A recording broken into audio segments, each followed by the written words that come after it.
Hello everyone, welcome to Jack and Jill Academy, the Infinite Knowledge Hub. Please watch the video till the end. Also like and share it if you find it useful. Kindly subscribe to our YouTube channel and press the bell icon for latest updates. Hello everyone, I am Lokesh Suthar. Today we are going to start a new topic in mathematics for the class 10, that is the polynomial. ठीक है, class 10th के लिए हम polynomial पढ़ रहे हैं. हमारी last class के अंदर भी 9th क्लास के अंदर भी हमने पॉलिनोमियल के बारे में डिस्कस किया था, बट 10th क्लास के अंदर हम कुछ एडवांस क्वेश्चंस जो है इससे रिलेटेड, पॉलिनोमियल से रिलेटेड, वो भी हम इस क्लास के अंदर जानेंगे. ठीक है, तो आज की हमारी क्लास के अंदर पॉलिनोमियल क्या होता है, पॉलिनोमियल की डिग्री क्या होती है, पॉलिनोमियल की टर्म्स क्या होती है, पॉलिनोमियल के अंदर जो कोफिशिएंट्स होते हैं वो क्या होते हैं, इन चीजों के बारे में डिस्कस करने के साथ हम आगे क्या करेंगे, पॉलिनोमियल की जो डिग्री के अकॉर्डिंग हमारे जो पॉलिनोमियल के टाइप्स होते हैं वो भी हम आज की क्लास के अंदर डिस्कस करेंगे. उसके बाद में जो पॉलिनोमियल का ज्योमेट्रिकल मीनिंग होता है, geometrical meaning of zeros of a quadratic polynomial, किसी भी क्वाड्रेटिक पॉलिनोमियल के जीरोज जो होते हैं उनका ज्योमेट्रिकल मीनिंग क्या होता है, वो भी हम आज की क्लास के अंदर डिस्कस करेंगे. तो आइए हम सबसे पहले जानते हैं कि पॉलिनोमियल जो होता है वो क्या होता है. पॉलिनोमियल जो वर्ड है वो दो वर्ड से मिलकर बना है, दैट इज पॉली. पॉली का मतलब होता है मीन्स, एंड एक होता है नोमियल जिसका मतलब होता है टर्म. पॉली का मीन्स तो होता है मैनी और नोमियल का मतलब होता है टर्म. तो मैनी टर्म्स जो मिलके एक एक्सप्रेशन को बनाती है उसी एक्सप्रेशन को हम पॉलिनोमियल कहते हैं. Are you got it that thing? तो पॉलिनोमियल का मतलब हो गया, poly means many, nomials means term. तो मैनी टर्म्स मिलके हमारा एक एक्सप्रेशन क्रिएट करती है, उसी एक्सप्रेशन को हम क्या बोलते हैं, पॉलिनोमियल बोलते हैं. तो हम यहां पॉलिनोमियल की डेफिनेशन जो है वो एग्जैक्ट हमारी ये है, a polynomial is an expression in which variable and constants, variable and constants होते हैं. जैसे x मेरा एक वेरिएबल है, 4 एक मेरा वेरिएबल है, लाइक दिस. ठीक है, अब जब इन दोनों के बीच में, अब देखो variable and constant are combined with arithmetic operation. अगर ये वेरिएबल और कांस्टेंट अरिथमेटिक ऑपरेशन, जैसे कि इसके बीच में मैंने प्लस लगा दिया या फिर इन दोनों के बीच में मैंने माइनस लगा दिया, तो अरिथमेटिक ऑपरेशंस के साथ जब ये कंबाइंड होते हैं और कंबाइंड होके एक एक्सप्रेशन को जो बनाते हैं, इसी एक्सप्रेशन को हम पॉलिनोमियल बोलते हैं. जैसे कि एग्जांपल देखो, x + 4, x², 2x और 5. तो ये हमारी इस पॉलिनोमियल के अंदर 3 अलग अलग टर्म हो गई. दैट इज फर्स्ट टर्म जो कि हम लास्ट क्लास के अंदर डिस्कस कर चुके हैं 9th क्लास के अंदर, सेकंड टर्म, और ये हमारी थर्ड टर्म. तो आज फिर से मैं आपको इस क्लास के अंदर आपको टर्म्स के अकॉर्डिंग, टर्म्स क्या होती है पॉलिनोमियल्स की, कोफिशिएंट्स क्या होते हैं, डिग्री क्या होता है, वो भी एक बार वापस से पूरा डिस्कस कराऊंगा. ठीक है, तो ये एज अ एग्जांपल हो गए हमारे पॉलिनोमियल्स के, x² + 2x + 5. ठीक है, etcetera. Polynomials is made up of the terms that are only added, subtracted और multiplied. सबसे इंपॉर्टेंट चीज यहां पर ये आ रही है कि पॉलिनोमियल को हम, अगर मैं 3 और x, दो एक्सप्रेशन अलग अलग है, मतलब ये दो, एक वेरिएबल है और एक कांस्टेंट है, लेकिन अगर मैं इसके बीच में अगर प्लस लगाऊंगा तो इस एक्सप्रेशन में हमारी 2 टर्म बन जाएगी. इस एक्सप्रेशन के अंदर हमारी 2 टर्म बन जाएगी. लेकिन इसको मैं अगर 3x लिखूं, सिर्फ 3x लिखूं सिर्फ, इसके बीच में 3 और x के बीच में मतलब साइन क्या हुआ, मल्टीप्लाई का हुआ. तो दैट मीन्स यहां पर हमारा ये एक्सप्रेशन जो है इसके अंदर सिर्फ एक ही टर्म मानी जाएगी. यानी कि कहने का मतलब ये है कि पॉलिनोमियल की टर्म को सेपरेट करने का काम 2 साइन करते हैं, 2 अरिथमेटिक ऑपरेशंस करते हैं. वो है हमारा या तो प्लस या फिर माइनस. अगर 2 एक्सप्रेशन के बीच में, यानी कि 2 टर्म्स के बीच में अगर प्लस या माइनस का साइन होगा तो ही हम उन वहां पर टर्म्स को सेपरेट कर सकते हैं. ठीक है, जैसे x² + 2x + 5 लिखा, तो अब ऐसा नहीं होगा कि ये x² तो हमारी ये फर्स्ट टर्म हो गई, और ये 2 और x वैसे 2 दिख रही है आपको, लेकिन इनके 2 और x के बीच में मल्टीप्लाई है, तो यहां पर ये 2 टर्म नहीं मानी जाएगी. जब मल्टीप्लाई का साइन आता है तो वहां पर हमारी एक ही टर्म मानी जाती है. तो दैट मीन्स ये हमारी सेकेंड टर्म और ये हमारी थर्ड टर्म हो गई. आ गई बात समझ में? तो पॉलिनोमियल की टर्म्स को हम सेपरेट करते हैं by using the arithmetic operation, that is plus and minus sign के साथ. ठीक है, और अगर मैंने 4/x लिखा, डिवाइड में भी अगर मेरा वेरिएबल आ रहा है तो वो भी मेरा एक पॉलिनोमियल काउंट ही नहीं होगा। चीज एक ध्यान देना कि जैसे कि लास्ट क्लास के अंदर भी हमने ये डिटेल में पढ़ा था, फिर भी मैं आपको एक डिटेल में बता रहा हूं कि अगर किसी वेरिएबल के ऊपर पावर अगर माइनस में है, x square minus 2x x की पावर -2 + 2x + 5 ये एक्सप्रेशन लिखा, या फिर किसी भी वेरिएबल के ऊपर पावर फ्रैक्शन में है, तो ये मेरा एक एक्सप्रेशन बना, ये मेरा एक एक्सप्रेशन बना। तो क्या आप इन एक्सप्रेशन को पॉलिनोमियल बोल सकते हो? बिल्कुल नहीं बोल सकते हैं, क्योंकि वेरिएबल जो होता है पॉलिनोमियल्स के अंदर, उसके ऊपर जो पावर होती है वो होल नंबर की फॉर्म में होती है, ना तो नेगेटिव, मतलब ना तो इंटीजर्स होते हैं नेगेटिव इंटीजर्स, और न ही हमारे फ्रैक्शन की फॉर्म में होती है। तो वो हमारे अगर फ्रैक्शन की फॉर्म में और अगर नेगेटिव पावर है किसी भी एक्सप्रेशन के ऊपर वेरिएबल में, तो वो हमारा पॉलिनोमियल नहीं कहलाएगा। तो इसलिए हमने यहां लिखा है polynomial is made up of the terms that are only added, या फिर हम सब्ट्रैक्ट कर सकते हैं या फिर उनको मल्टीप्लाई कर सकते हैं। ठीक है, डिवाइड में भी, डिवाइड मतलब अब जैसे मैंने x की 4/x लिखा, तो इसका एक्चुअल मीनिंग क्या होता है? 4 × x की पावर -1। और अभी मैंने बताया किसी भी वेरिएबल की जो पावर होती है वो नेगेटिव नहीं होती, तो वो पॉलिनोमियल नहीं हो सकता। फिर हम बात करते हैं degree of the polynomial, the highest exponent, और यहां पर एक्सपोनेंट का मतलब हम कह सकते हैं power. Highest power of the variable in the polynomial is called the degree of the polynomial. जो पॉलिनोमियल, जो एक्सप्रेशन आपके सामने गिवन है, एक्सप्रेशन मतलब वो पॉलिनोमियल पहली बात तो होना चाहिए, और पॉलिनोमियल होने की कंडीशन क्या होती है वो मैंने अभी बताई, पावर नेगेटिव नहीं होनी चाहिए, पावर फ्रैक्शन फॉर्म में नहीं होनी चाहिए, तो अगर होल नंबर फॉर्म होगी तो वो हमारा पॉलिनोमियल। अब पॉलिनोमियल है तो पॉलिनोमियल की जो हाईएस्ट पावर होगी, दैट इज यहां पर हाईएस्ट पावर 3 आ रही है, तो इस पॉलिनोमियल की डिग्री हमारी क्या हो जाएगी? 3 हो जाएगी। तो ये होती है डिग्री ऑफ द पॉलिनोमियल। तो अब हम इसी डिग्री के अकॉर्डिंग बात करें, देखो टर्म्स के बारे में बता दिया, अब एक टर्म और बचती है कि कोफिशिएंट क्या होता है। कोफिशिएंट का मतलब होता है कि जैसे 3x² + 5x प्लस मैंने 4 लिखा, तो अगर मैं न्यूमेरिकल कोफिशिएंट्स की बात करूं तो फर्स्ट टर्म x² का न्यूमेरिकल कोफिशिएंट 3 है, सेकेंड टर्म x का कोफिशिएंट जो है वो मेरा 5 है, और जो कांस्टेंट टर्म का कोफिशिएंट है वो मेरा 4 है। तो ये हमारे कोफिशिएंट्स होते हैं। कोई भी वेरिएबल के आगे न्यूमेरिकल जो नंबर होता है उसको हम कोफिशिएंट बोलते हैं, न्यूमेरिकल कोफिशिएंट बोलते हैं। Are you got it?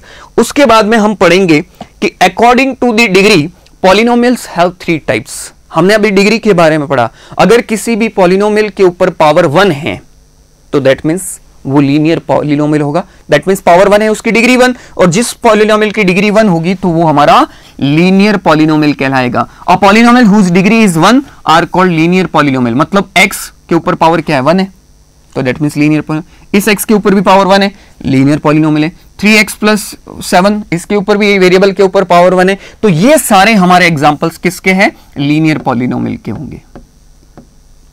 Are you got it? फिर बात करते हैं हम क्वाड्रेटिक पॉलिनोमियल की, और पॉलिनोमियल हुज डिग्री इज 2, जिस पॉलिनोमियल की डिग्री 2 होती है उसको हम क्वाड्रेटिक पॉलिनोमियल बोलते हैं। जैसे इस पॉलिनोमियल में हमारा x² लिखा है, तो पावर क्या आ रही है? 2 आ रही है, तो ये हमारा क्वाड्रेटिक है। x² + 5 पावर 2 आ रही है, तो ये भी हमारा क्वाड्रेटिक। x² + 3x + 7 इसके ऊपर पावर 2 आ रही है, तो ये भी हमारा क्वाड्रेटिक। तो ये सारे मेरे क्वाड्रेटिक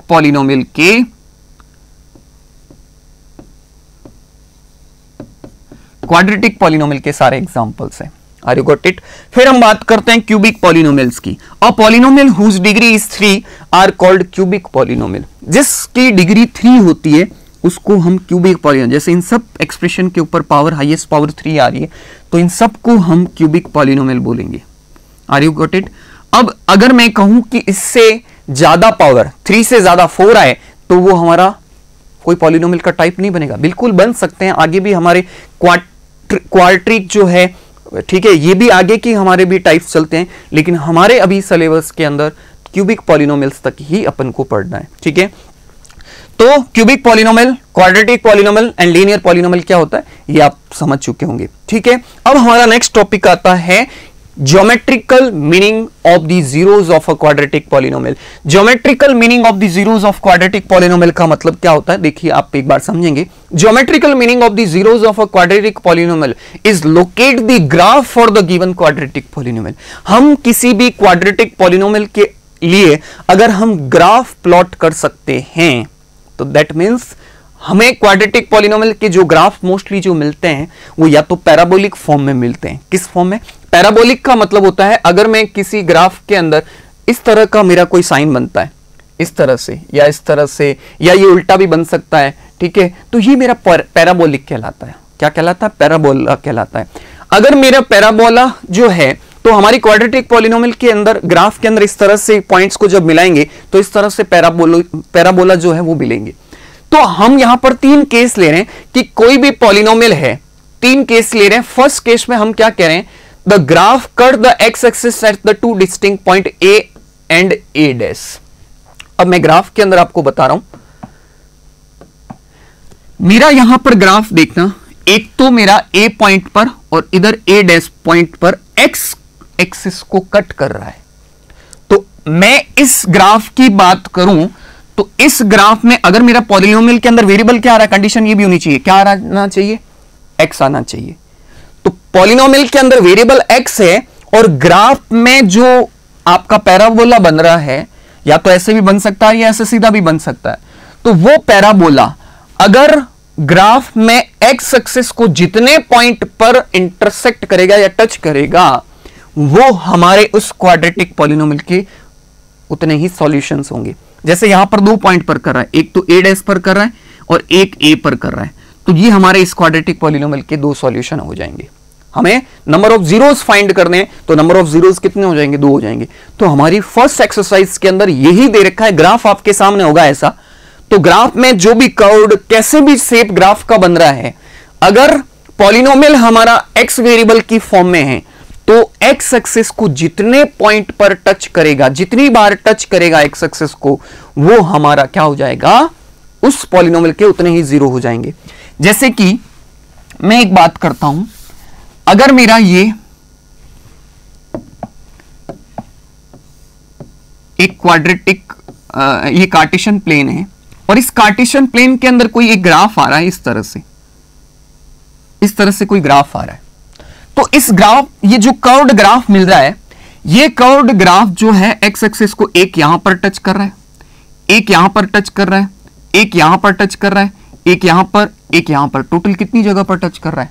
5 जगह पर।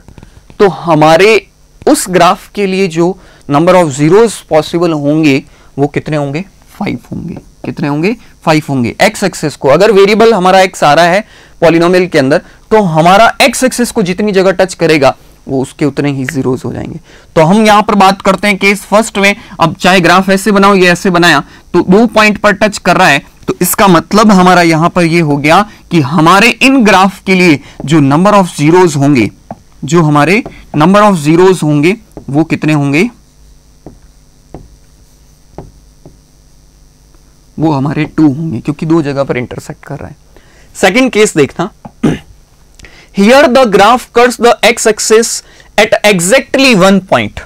अगर एग्जैक्ट 1 पॉइंट पर ही टच कर रहा है, दैट इज ये देखो ए पॉइंट पर टच कर रहा है, यहां पर देखा जाए तो ये ए पॉइंट पर टच कर रहा है, तो इसका मतलब हमारा यहां पर ये हो गया कि इस ग्राफ के लिए या फिर हमने इस क्वाड्रेटिक पॉलिनोमियल के लिए जो ग्राफ बनाया है, वो ग्राफ हमारा एक्स एक्सिस को एक ही पॉइंट पर इंटरसेक्ट कर रहा है, एक ही पॉइंट पर टच कर रहा है। तो इसका मीनिंग हमारा ये हो गया कि हमारे जो नंबर ऑफ जीरोस होंगे इसके लिए, इस पॉलिनोमियल के लिए, वो हमारे कितने होंगे? एक ही होगा। Are you got it? इसी तरह हमारा थर्ड केस देखना। थर्ड केस में हम पढ़ रहे हैं, here the graph is either completely above the X axis. इसमें हमारा जो है, अगर ग्राफ हमारा अबाउ द एक्स एक्सिस होगा तो उसमें हम क्या करेंगे,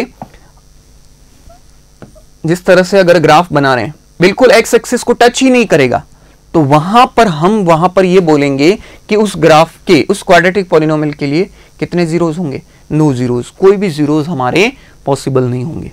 are you got it that thing? तो अगर एक्स एक्सिस को टच ही नहीं कर रहा तो उसके, अगर 2 जगह कर रहा है तो 2 जीरोस, एक जगह कर रहा है तो 1 जीरो, और अगर बिल्कुल ही नहीं कर रहा है, ठीक है, ऐसे भी हो सकता है, तो दैट मींस नो जीरोस होंगे। तो हमने इस ज्योमेट्रिकल मीनिंग समझा, हमने कोई भी क्वाड्रेटिक पॉलिनोमियल के जीरोस का ज्योमेट्रिकल मीनिंग क्या होता है, ग्राफ के अंदर जो हम ग्राफ शो कर रहे हैं उसके अंदर वो पॉइंट कितनी जगह टच कर रहा है, तो ये होता है ज्योमेट्रिकल मीनिंग। तो आज की क्लास के अंदर हमने पॉलिनोमियल क्या होता है, पॉलिनोमियल की डेफिनेशन के बारे में बात की, डिग्री क्या होती है, टर्म्स क्या होती है, कोफिशिएंट्स क्या होते हैं, और उसके बाद डिग्री के अकॉर्डिंग हमारे जो टाइप्स होते हैं लीनियर, क्वाड्रेटिक एंड क्यूबिक, उनके बारे में हमने आज की क्लास के अंदर डिस्कस किया। और उसके बाद जो हमारा टॉपिक था geometrical meaning of the zeros of the quadratic polynomial, तो वो हमने आज की क्लास के अंदर डिस्कस किया। उसके बाद में हम नेक्स्ट क्लास के अंदर इसी चैप्टर से रिलेटेड कंटिन्यू करेंगे और वहां पर हम पढ़ेंगे कि relation between zeros and coefficient of a quadratic polynomial क्या होता है, zeros relation between zeros and coefficient of the cubic polynomial क्या होता है, और उसके बाद में एक डिवीजन एल्गोरिथम आपके टॉपिक के अंदर है। तो इन तीन चीजों के बारे में हम नेक्स्ट की क्लास के अंदर डिस्कस करेंगे। तो thank you class, I hope आपको समझ में आए। Thank you for watching the video. Follow us on Facebook, Instagram, Twitter and LinkedIn as Jack and Jill Academy for more information. You can also download Jack and Jill Academy's app from Play Store for online courses related to school education from pre-primary to senior secondary level.